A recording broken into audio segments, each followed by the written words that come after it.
kasih Tuhan, pagi hari ini kami boleh datang dan memuji Engkau. Di dalam keterbatasan kami, kekurangan kami, seperti pujian ini, biarlah apa yang kami lakukan melalui pujian, penyembahan kami, maka hati kami dalam saat kami mempersiapkan diri untuk datang adalah bentuk hormat kami. Biarlah semua itu menjadi sesuatu yang menyenangkan Engkau. Terima kasih Bapak, kami juga bersyukur pagi hari ini kami akan belajar kebenaran firman-Mu. Urapi setiap kami, itu istimewa hamba-Mu yang terus juga harus banyak belajar dan dibentuk. Supaya boleh menjadi pengaruh bagi orang banyak. Urapi setiap kami. Di dalam nama Tuhan Yesus Kristus kami sambut firman-Mu. Haleluya. Amin. Oke, silakan duduk. Shalom.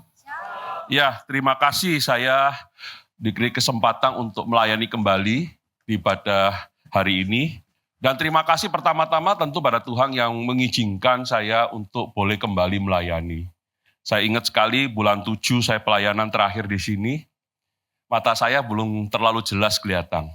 Ya buat teman-teman yang mungkin baru pertama kali ketemu, saya 2 tahun mata saya itu tidak lihat yang sebelah kiri. Dan puji Tuhan, hari ini kacamata saya baru sudah boleh lihat dan saya bisa lihat semua. Ya, ini untuk kemuliaan Tuhan bukan saya. Bagaimana orang yang matanya 2 tahun nggak bisa lihat buta, bisa lihat kembali. Ini semua kemurahan Tuhan. Amin. Jadi kalau saya bisa lihat sekarang berinisiatif untuk mengubah komunitas teladan dari Aquila dan Priscilla. Nama belakang bawah saya sudah hafal, Effendi Tahir, nama saya sendiri. Jadi nggak usah saya baca. Teman-teman, terima kasih untuk doa-doa kalian, terima kasih untuk supportnya. Oke, saya tidak mengubah lebih lama.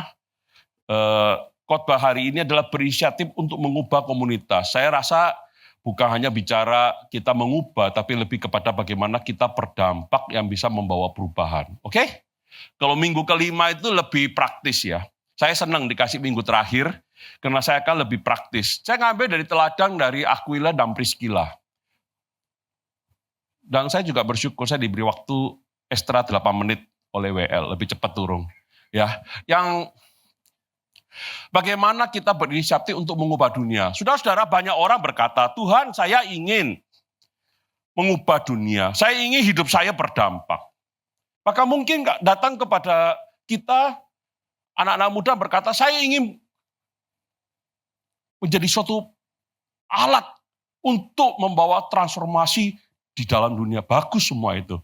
Tetapi pagi hari ini izinkan saya untuk kita sama-sama membuka hati kita untuk belajar apa sih sebenarnya yang bisa kita lakukan supaya kita mampu berinisiatif untuk mengubah komunitas kita. Ya, berarti berdampak. Yang pertama kita harus membuka diri untuk belajar. Membuka diri untuk belajar. Saudara-saudara, kalau kita melihat dari Kisah Para Rasul 18, saya akan bacakan, Bapak Ibu kalau nggak beratang boleh ikut saya. Ayat pertama, kemudian Paulus meninggalkan Athena lalu pergi ke Korintus. Di Korintus ia berjumpa dengan seorang Yahudi yang bernama Aquila yang berasal dari Pontus. Ia baru datang dari Italia dengan Priscilla istrinya. Karena Kaisar Claudius telah memberitakan supaya semua orang Yahudi meninggalkan Roma, garis bawah Roma. Paulus singgah ke rumah mereka. Ayat ketiga, dan karena mereka melakukan pekerjaan yang sama, ia tinggal bersama-sama dengan mereka. Mereka bekerja bersama-sama karena mereka sama-sama tuh kan. Ayat 3 ini sama-samanya banyak sekali ya. Tapi ini menunjukkan bahwa ini sebenarnya, kalau Bapak Ibu, kalau kita hari ini mungkin seperti Priscilla Aquila, bahkan seperti suara gembala, di dalam posisi yang mungkin tidak enak. Tapi sebagai anak Tuhan, satu yang saya juga belajar dan masih terus belajar, saya percaya bahwa hidup saya ada di tangan Tuhan. Hidup saya ada di dalam rencana Tuhan. Bayangkan aja, mereka enak-enak tinggal. Saya nggak berani enak, saya nggak bilang bahwa mereka nyaman apa. Maksudnya sudah enak, kuli apa ya. Kayak saya gini, saya dipanggil pindah lagi dari Sanur itu rasanya berat sekali. Karena udah terlanjur enak. Saya dikasih tiket berangkat ke Hong Kong, kasih uang belanja pun enggak deh. Saya lebih baik di Sanur aja, walaupun cuma makan tempe goreng sama tahu goreng. Benar? Suasananya enak, buat saya sudah enak. Saya nggak bilang bahwa ini kaya atau apa, tidak, konteksnya bukan itu. Tetapi namanya orang pindah, sudah tinggal di Roma, kemudian harus pindah, dan posisi mereka pindah itu bukan karena sukarela, tapi diusir. Kaisar Roma pada saat itu mengeluarkan aturan, dan diperkirakan mereka mengungsi itu tahun 49 Masehi. Dan apa yang terjadi, kalau kita melihat ayat ini, Paulus singgah ke rumah mereka. Diperkirakan, ini saya khotbah ini bukan sekadar cerita, saya ingin mengajak kita untuk teliti melihat naks, oke? Jadi bukan sekadar saya ngomong, teman-teman belajar menggali, supaya kita juga berdampak. Paulus singgah ke rumah mereka, diduga mereka sebenarnya juga pengikut Kristus sejak di Roma. Ya, biasanya kan gitu, kalau kita singgah kemana gitu, pasti cari orang yang mungkin kita sudah kenal sebelumnya. Dalam konteks ini diperkirakan mereka adalah orang yang juga pengikut Kristus. Bahkan bukan itu saja, mereka punya kesempatan untuk bekerja sama dengan Paulus. Mereka tukang kemah, bekerja sama, sama-sama profesinya sama. Oke, intinya ada suatu perubahan yang drastis. Tapi kita melihat di balik itu sebenarnya apa yang terjadi. Dan setiap hari, Sabat, Paulus berbicara dalam rumah ibadah dan berusaha meyakinkan orang-orang Yahudi dan orang-orang Yunani. Ayat kelima, ketika Silas dan Timotius datang dari Makedonia, sama-sama kita perhatikan ya yang garis bawah, Paulus dengan sepenuhnya dapat memberitakan firman. Ada yang membantu sudah, jadi Paulus mungkin lebih ringan tugasnya sehingga dia bisa dengan sepenuhnya, dengan lebih konsentrasi memberitakan firman, di mana ia memberi kesaksian kepada orang-orang Yahudi bahwa Yesus adalah Mesias. Bapak Ibu jangan lupa, pada saat itu orang Yahudi sangat sulit untuk menerima bahwa Yesus adalah Mesias. Perjanjian baru belum ada, Yesus baru saja disalibkan, mati dan naik ke surga. Jadi dokumen-dokumen itu belum banyak. Dan tidak seperti sekarang ini. Begitu ada gempa, barusan ini cek di Gianyar, hitungan menit, info Denpasar keluar, info Badung keluar. Kita tahu skala Richternya berapa, betul?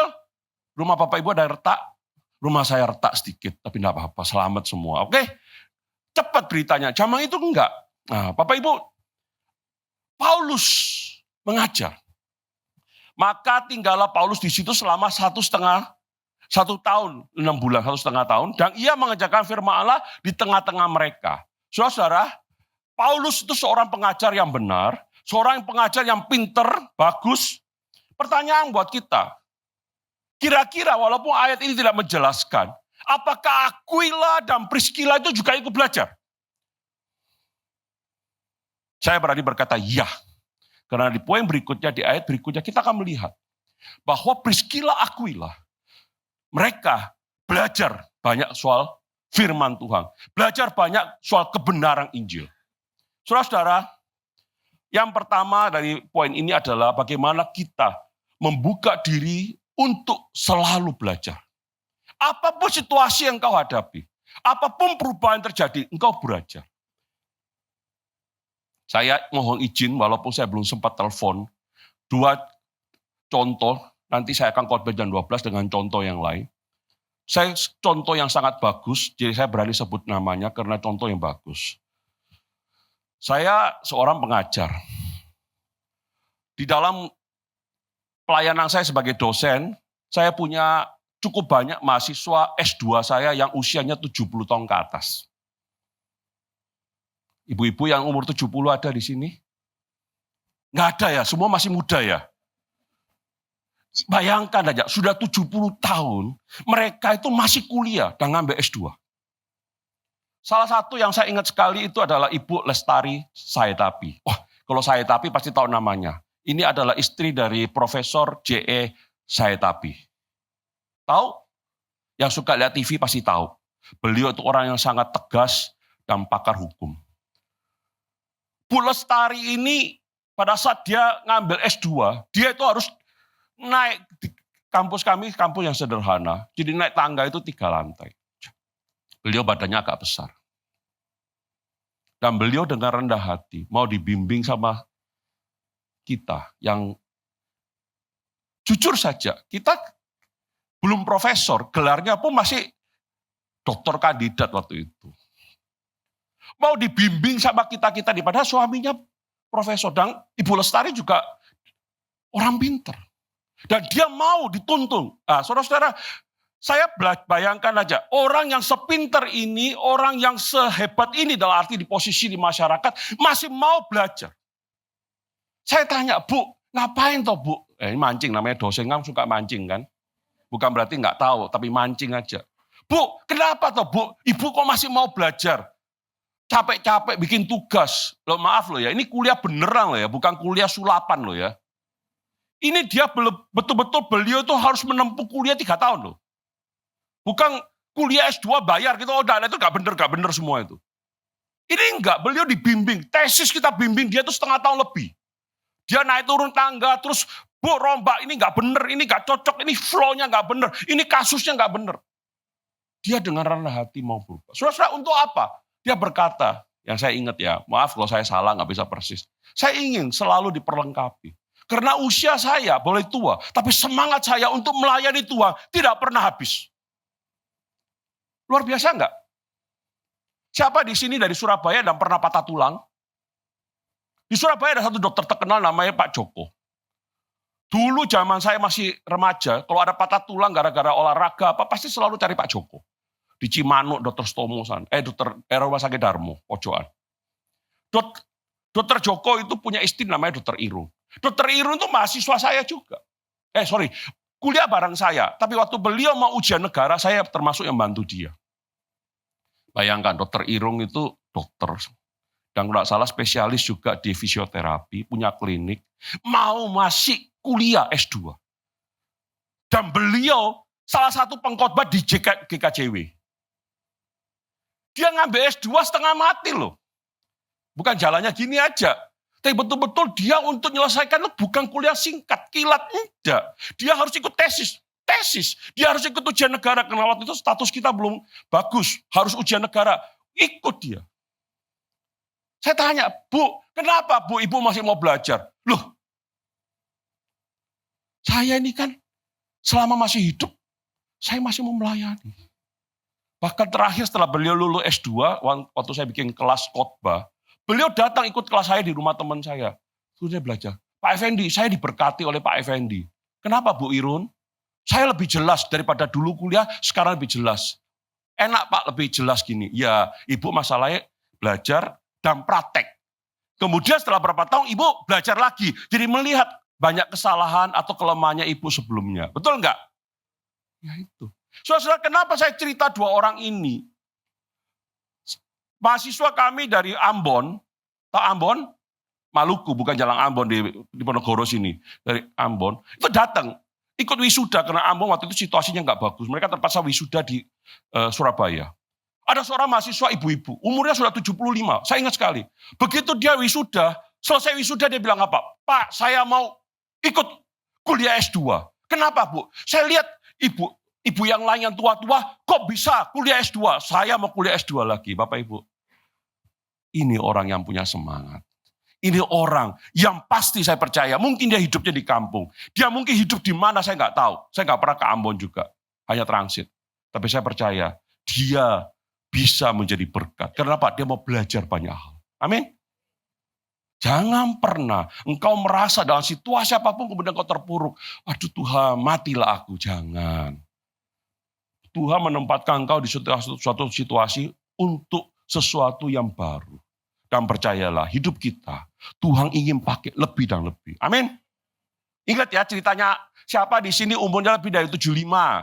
Nggak ada ya, masih 57 ke bawah semua ya. Pasti jangan kalah sama ibu-ibu yang 2 ini hebat-hebat. Ya, belajar nggak harus kuliah, tapi belajar macam-macam. Betul nggak? Iya. Saya belajar masak. Tujuannya saya apa? Mau buka restoran? Tidak. Saya pernah melayani satu keluarga. Beda agama dengan saya. Bapaknya ininya rusak. Gak bisa jalan. Ibunya 80 lebih. Bapaknya nggak mau makan. Anaknya yang cewek nggak bisa masak. Kebetulan saya kenal sama satu keluarga itu. Dia telepon saya, Pak Effendi mampir yuk ke rumah. Oh ya, saya ketemu. Datang saya. Papa nih loh nggak mau makan. Oh ya, Saja ngomong-ngomong, Om, minggu depan saya datang, Om, saya masak spaghetti. Wih, jelek-jelek saya bisa masak spaghetti. Saya masak. Saya bikinkan dia ayam. Sayur saus tiram, gampang semua itu. Dia makan, lahap sekali. Orang tua aku enggak mau makan, tiba-tiba makan lahap. Cepat kondisinya balik. Anaknya, kok tolong ajari saya. Ini loh caranya. Masak. Ya enggak terus-terusan ya, saya bukan tukang. Tapi kurang lebih 2 bulan saya sering mampir. Dan ibu itu sampai, maaf ya, cukup panjang. Suaminya itu akhirnya bisa duduk enak.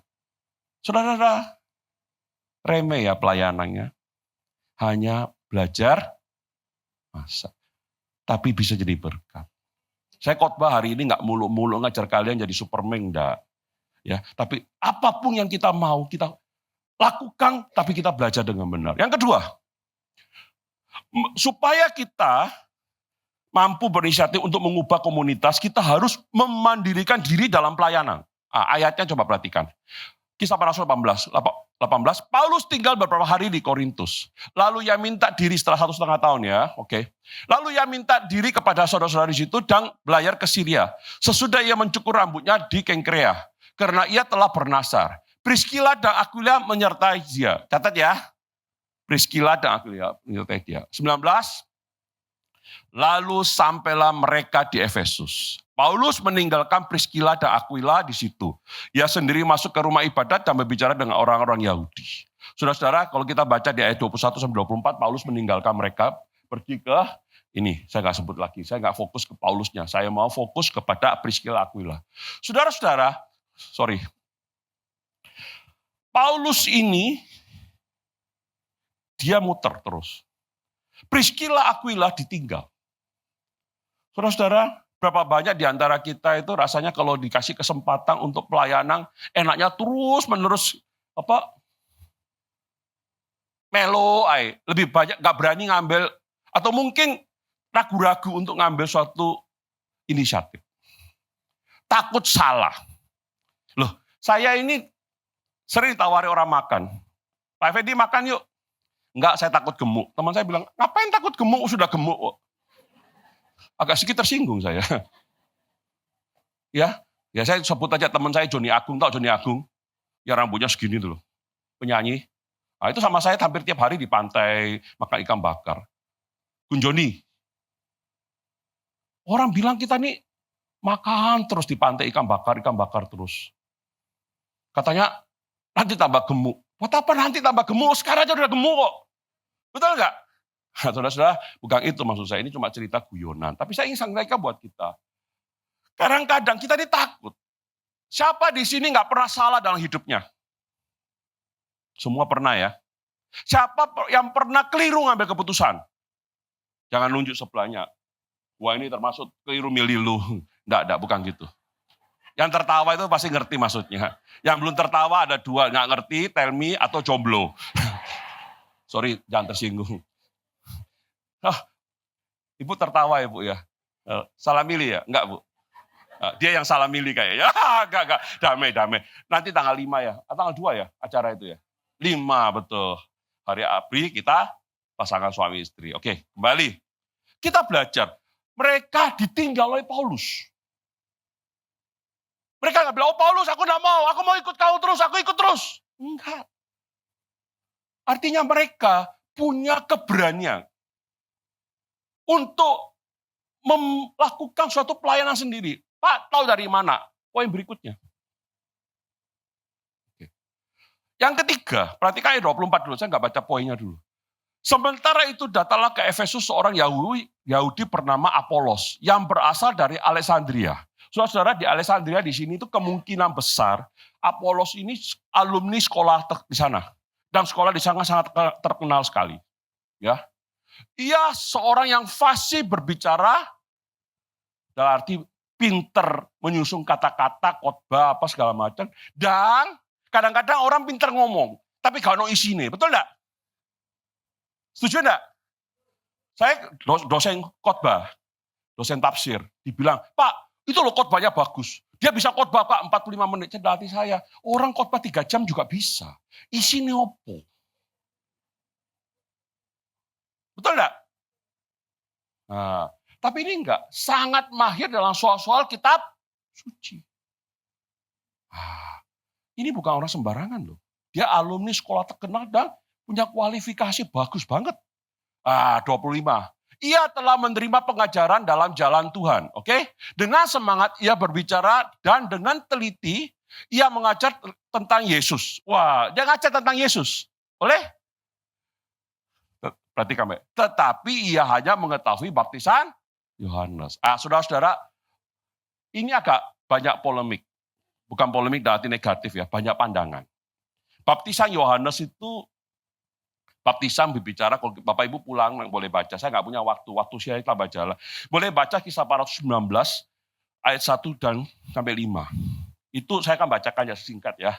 Bisa tampilkan Kisah Para Rasul 19 ya, satu aja ayat. Ayatnya yang keempat.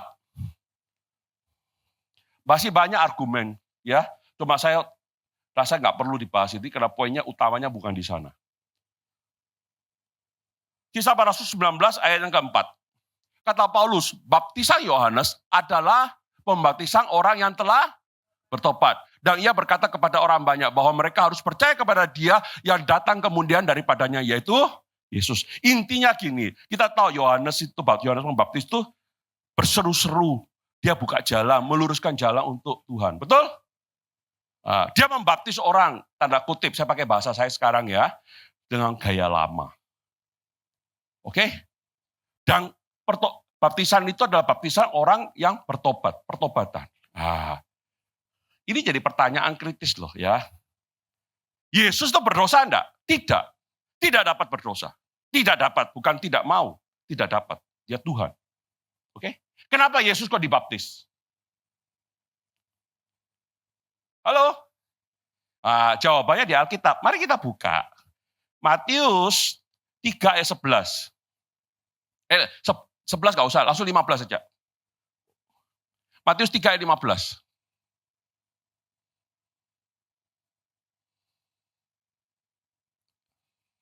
Bisa, Dek? Kalau nggak bisa, saya bacakan aja. Oke. Lalu Yesus menjawab katanya, kepadanya, biarlah hal itu terjadi. Karena demikianlah sepatutnya kita menggenapkan seluruh genap Allah. Dan Yohanes pun menuruti. Jadi Yesus dibaptis dengan kasus orang dibaptis dalam baptisan Yohanes itu berbeda. Jelas ya? Ini baru satu kunci. Kunci yang lain 2, 3, pandangan yang lain nanti saya akan jelaskan di ibadah kedua. Jangan tinggalkan channel ini. Nggak nututi waktu nih, sorry. Oke, jadi satu ini saya rasa cukup. Oke, next kembali ke PowerPoint.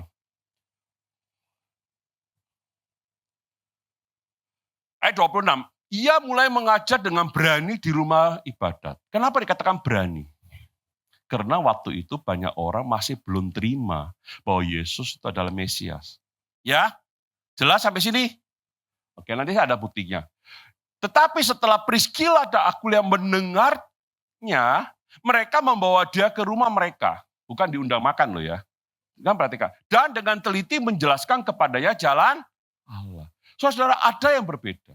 Apolos itu orang pintar, orang hebat, tapi dia dalam bahasanya kurang ikuti perkembangan daripada kekristenan waktu itu. Sehingga Priskila Aquila mendengar dan mengajak dia ke rumahnya. Saudara-saudara, poin ini adalah mengubah dengan kebenaran sejati. Kita tahu di dunia ini banyak orang yang mempunyai pandangan yang berbeda dengan kita. Saya ketemu banyak orang yang hidupnya pokoknya duit. Ada yang berkata hidup tuh pokoknya duit. Satunya D-U-I-T, satunya D-O-I-T. Mentang-mentang penggemarnya merek sepatu tertentu. Saudara, kita perhatikan, ini cara yang sangat bagus. Priskila Aquila itu enggak negur langsung. Saya tidak berkata bahwa pendeta yang menegur langsung itu salah. Tidak, harus lihat kasusnya. Ya, ini kasus yang berbeda. Dia membawa dia ke rumah dan menjelaskan dengan teliti apa itu jalan Tuhan. Saudara, kita harus mengajari. Kenapa saya berkata kita ini harus belajar? Karena kita ini bisa aja berubah. Saya mulai khotbah itu 2007. Khotbah, dan begitu saya perhatikan khotbah saya, di PowerPoint saya segala macam, banyak yang saya itu kurang komplit. Kadang-kadang ada yang salah juga, tapi syukur-syukur nggak parah gitu. Percaya Yesus masuk neraka, nggak parah, bukan gitu. Ada yang beberapa saya salah, seharusnya lebih bagus begini. Saudara, istri saya itu adalah pendamping saya yang mengingatkan saya, kamu tadi khotbah itu ada salah ngomong loh. Oh iya, salah ngomong. Oke, masih ada waktu 20 menit. Oke, kekuasaan di tangan saya. Oke, Bapak Ibu tenang. Pokoknya 1, 20, 19 kita turun ya. Oke, tenang. Abaikan. Ibu tertawa, sudah hafal saya ya Bu ya. Itulah hidupnya hamba Tuhan Bu, dikasih bonus waktu 10 menit. Oke, teman-teman kembali lagi. Cara mereka membenarkan orang, membawa perubahan. Apolos berubah enggak? Coba kita lihat berikutnya. Ayat 27, karena Apolos ingin menyeberang ke Akhaya, saudara-saudara di Efesus mengirim surat kepada murid-murid itu, supaya mereka menyambut dia. Setibanya di Akhaya, maka ia oleh kasih karunia Allah, 1, 2, 3 kita baca yuk, menjadi seorang yang sangat berguna bagi orang-orang percaya. Ayat 28, jelas kalimatnya, sebab, alasannya apa? Sebab dengan tak jemu-jemunya, ia membantah orang-orang Yahudi di muka umum. Dan membuktikan dari kitab suci bahwa Yesus adalah Mesias. Bayangkan ya, pengungsi tukang tenda bisa jadi seorang guru, tanda kutip. Setuju enggak? Yang diajar bukan orang biasa loh. Orang hebat loh ini. Tapi dia memperlengkapi diri dulu, belajar dulu. Saya ketemu banyak orang ingin merubah dunia, tapi dirinya belum dirubah. Diubah pun keliru. Tadi pagi di perjalanan sama istri saya ngomong, saya bilang percuma lah ngomong sama orang ini. Dia tuh cuma mau mendengar tapi nggak pernah mau melakukan. Kamu layani dia konseling, istri saya kan konseling dia. Konseling dia bertahun-tahun, biar Tuhan yang membentuk dia. Tapi istri saya itu sabar. Konseling dia itu saya dengarnya sudah capek, udah ngamuk. Tapi istri saya itu sabar gitu. Benar tuh. Untung saya bukan konselor. Kalau konselor mungkin saya dituntut di pengadilan menganiaya. Gemes aku. Terus dibilangi salah, jangan lakukan itu. Lakukan itu, datang lagi kepada istri saya. Dibilangi ini loh sih bener, gak gelem. Terus apa lagi? Model seperti ini tidak cukup hanya doa dan puasa. Perlu diketak. Lu serius? Keterlaluan. Oke, tapi jangan ketak ya, jangan guyonan. Pelang aja. Saudara-saudara, Apolos dilayani secara pribadi. Betul? Berubah enggak dia? Berubah. Sudah mulai kelihatan dah hasilnya. Priscilla, Aquila bisa mengubah Apolos. Dan bukannya Apolos. Orang banyak, setuju enggak? Justru ada beberapa orang berkata, Pak Effendi itu jadi pendeta itu keras banget ya. Saya bilang bukan keras, tegas. Maklum, pelatih saya marinir, salah tempeling, plak. Lu serius saya ngomong. Salah tempeling, gak ada kata maaf. Itu. Saya punya pikiran begini, Yesus saja ngomong, kalau kamu salah, ngajar orang, sesatkan orang, kalungi tali, kasih batu. Terus diapakan? Dicemplungkan di pulau apa? Di laut, betul enggak? Artinya berbahaya. Justru kalau ada orang ngajar keliru, saya ngomong keliru. Dia masih ngotot, saya bilang keliru. Masih ngotot, saya bilang buka Yakobus 3. Hukumannya berat, tanggung jawabnya besar loh Yakobus 3 ayat 1. Seorang jadi guru tanggung jawabnya 2 kali lipat. Serius. Saya khotbah keliru ini, bisa saya perbaiki nanti 2 malam. Nggak bisa, bapak ibu yang tertawa, sampai tutup selimut, sampai tutup sapu tangan itu. Dia mungkin keluar, dia cerita sama saudaranya, khotbahnya tadi pendetanya cerita gini-gini, padahal keliru. Semua jadi keliru. Jumat ketemu saya bilang, Bu, khotbah saya keliru, Bu.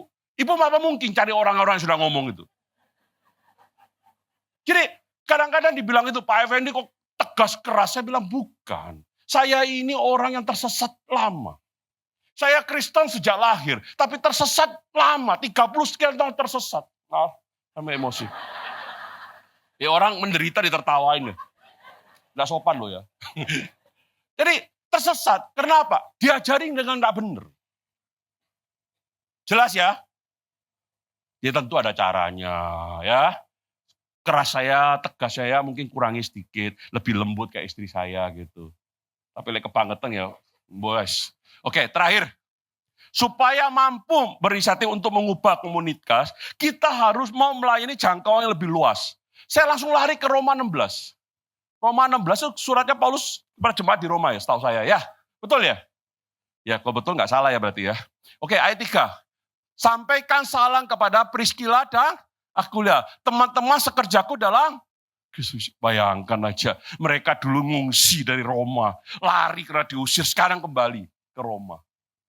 Dan mereka bukan, memang di ayat awal itu tidak ada katakan mereka gembala atau jemaat. Tapi di sini apa? Teman-teman sekerjaku ya. Satu, teman sekerja. Kedua, tentu ini pengertiannya bukan teman sekerja tendanya Paulus. Bukan ya. Ngerti ya? Ini lebih kepada pelayanan. Oke, ayat 4. Mereka telah mempertaruhkan nyawanya untuk hidupku. Oke? Kepada mereka, bukan aku saja yang berterima kasih. Tapi juga sama-sama kita baca yuk. Semua jemaat bukan Yahudi. Bukan Yahudi pun berterima kasih loh. Wow. Perhatikan baik-baik lagi. Ayat 5. Salam juga kepada jemaat di rumah. Kalau mereka nggak punya jemaat, apa mungkin ayat ini berkata jemaat di rumah mereka? Bayangkan seorang pengungsi harus meninggalkan karena diusir. Belajar membuka diri untuk belajar. Oke? Mau belajar mandiri. Mau berani untuk mengubah dengan kebenaran. Dipercaya Tuhan suatu lebih luas. Dia boleh mengembalakan jemaat, mengajar jemaat sehingga banyak jemaat berterima kasih. Oke. Perhatikan 1 Korintus 16 ayat 19. Aquila dan Priscilla dan jemaat di rumah mereka menyampaikan salam, berlimpah-limpah salam. Intinya adalah mereka kembali ke Roma. Diusir tapi kembali jadi berkat di Roma. Membawa perubahan. Bahkan di Alkitab tidak mencatat. Dalam tradisi gereja Katolik, sejarah ya. Priscilla dan Aquila itu adalah uskup di awal-awal kekristenan. Menurut catatan sejarah, Alkitab tidak mencatat itu. Dan mereka matinya mati syahid.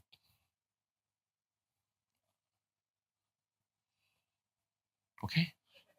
Saya ngomong keras, nanti kalian, enggak wes aku enggak mau. Enggak, mereka mati syahid.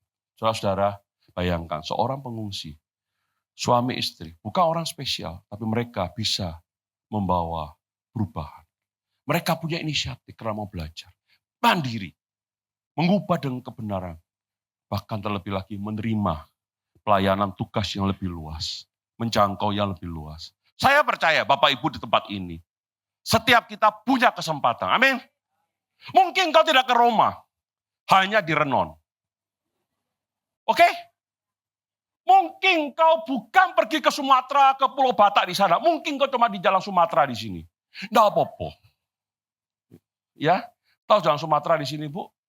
Ya, tempatnya buah-buah itu salah. Ya, iya suka belanja ya. Jeruk Bali apa gitu. Oke. Teman-teman, saya pun demikian. Saya doa sama Tuhan, Tuhan saya di Bali. Saya hidup bersama nelayan-nelayan di Sanur. Ke Bapak Ibu kalau lewat Sanur, ketemu nyapa aja. Kemarin saya ketemu Pak Gubernur, dia ingat saya. Halo, ya Om Swastiastu Pak, dia nyapa saya. Saya bilang, Jenderal, selamat pagi. Saudara, saya hidup, ada yang saya doakan. Teman-teman itu tahu akhirnya saya pendeta. Dan mereka datang minta doain saya. Saya bisa jelaskan kepada mereka siapa Yesus itu. Soal mereka bisa menerima tidak, itu kuasa Roh Kudus. Saya hanya menjadi pembawa firman. Menyampaikan kebenaran. Ada yang sakit, ininya bengkak, saya doain. Berapa hari lagi kemudian berkata, ya Pak Effendi saya disembuhkan. Bener Pak, jangan nyenengki hati saya. Enggak Pak, bener. Ada yang kerasukan, dia bilang Pak Effendi saya diganggu terus, gini keluarga saya diganggu. Ayo kita doa yuk, saya doa ya. Iya, 3 hari kemudian dia datang, dia berkata Pak Effendi terima kasih ya, terusir. Saudara-saudara saya bilang Tuhan yang nunggu, bukan saya cuma alat. Amin. Skopnya cuma apa? Desa saya saja. Nggak perlu ke Roma, nggak perlu ke Hong Kong. Oke? Semua bisa asal kita mau. Ya, beri kemuliaan bagi Tuhan kita.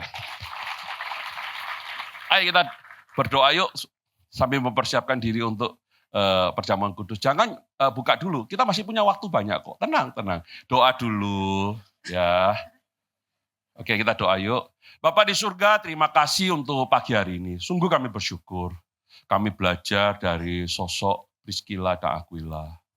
Terima kasih Tuhan untuk kebenaran firman-Mu. Hamba-Mu terbatas. Sangat banyak hal yang belum bisa hamba-Mu nyatakan, ungkapkan. Tapi biarlah kuasa Roh Kudus yang mengungkapkan lebih lagi buat kami. Sehingga kami setiap orang yang di tempat ini boleh punya kemampuan, berinisiatif untuk membawa perubahan yang baik. Jadikan hidup kami lebih benar, lebih baik, dan lebih bijak. Terima kasih Bapak, dan kami akan memasuki perjamuan kudus. Layakkan, sucikan setiap kami. Terutama hamba-Mu yang akan memimpin. Kami semua orang berdosa. Tapi karena kemurahan Tuhan, kami boleh diselamatkan dan boleh ambil bagian di dalam perjamuan ini. Di dalam nama Tuhan Yesus Kristus kami berdoa. Haleluya. Amin. Bapak Ibu